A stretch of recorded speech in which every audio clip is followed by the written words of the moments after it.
The book opens by shining a harsh spotlight on a common modern predicament. Far too many of us spend our working lives entangled in mind-numbing, pointless, or just plain harmful jobs.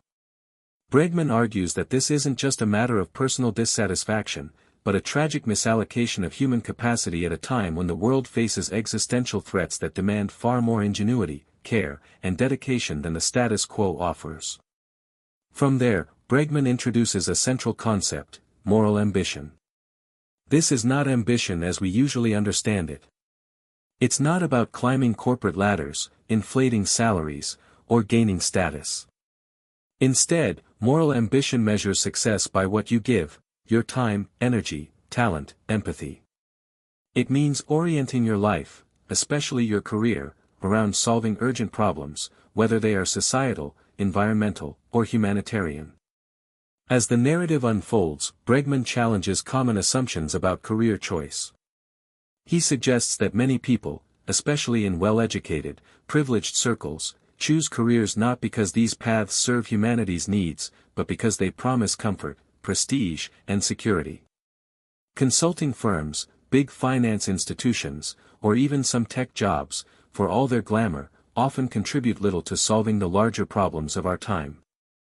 At the same time, there exist people with idealistic drives, those who care about justice, climate, equality, yet their compassion alone rarely translates into serious change. They might volunteer occasionally, donate or tweet, but without focus or long-term strategy, their efforts often dissipate, leaving the core problems unchallenged. Bregman doesn't dismiss their urge to help, but flags the risk that passion alone can be insufficient. Bregman's vision of moral ambition asks for something more: a union of idealism and ambition, or, put another way, purpose plus discipline. It's the mindset of someone who doesn't just care about humanity but is willing to roll up their sleeves and dedicate their best years to shaping solutions, even if the work isn't always glamorous.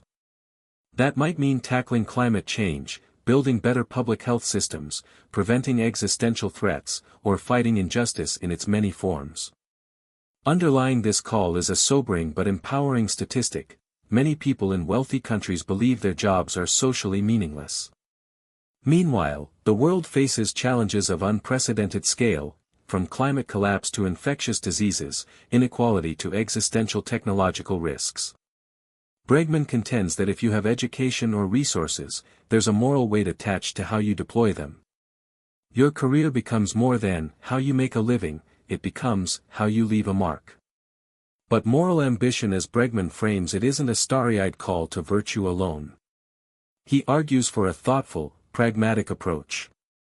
Not all good-intentioned efforts succeed, many fail because they lack strategic thinking, sometimes because they aim too broadly, sometimes because they cling to moral purity when compromise or coalition building would yield more results. Moral ambition requires flexibility, evidence-mindedness, and willingness to collaborate, not rigidity or moral grandstanding.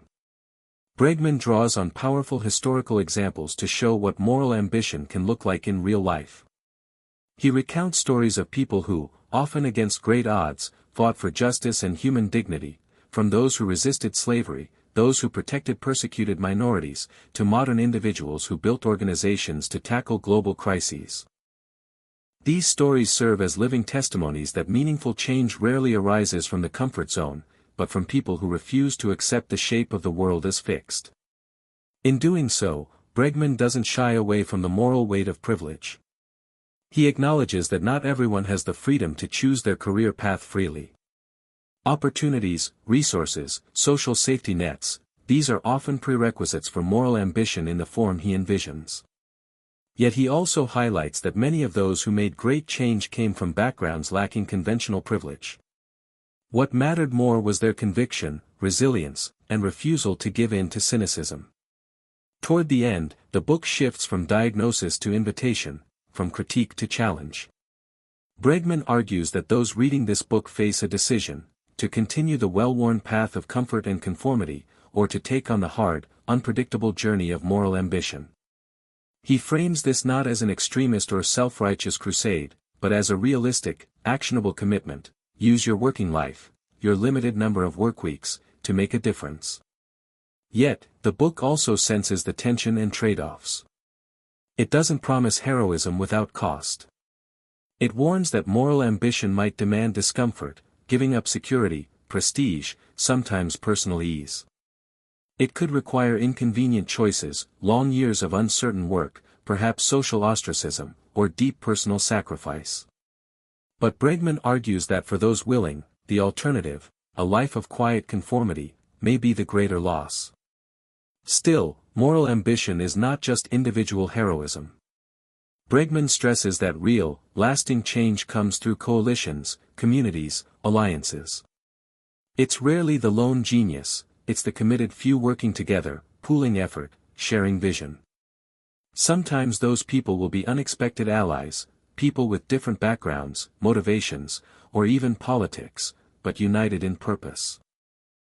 This realism, he argues, is what separates impactful ambition from empty idealism. In the final analysis, moral ambition manages to be both a moral wake-up call and a deeply personal challenge. It doesn't ask you simply to feel guilty, or to despair. Instead, it says, here is your chance. Here are some of the tools. Here are people who walked this path. Will you? It doesn't guarantee success. But it insists that the cost of not trying, of surrendering your talents to mediocre or harmful labor, may be far higher than you think. After closing the book, many are left with a sense of urgency, and possibility. It awakens an existential question, not just, what do I want to do with my life, but, what kind of life, and legacy, do I want to build? For some, moral ambition becomes a compass, guiding career choices, daily decisions, long-term commitments. For others, it becomes a source of hope, a quiet but potent conviction that even one person, or a small group, can alter history's course. And perhaps that's the real power of the book. It reframes success not as a ladder to climb, but as a path to build, a path that leads outward, beyond oneself, toward a world shaped by empathy, purpose, and responsibility.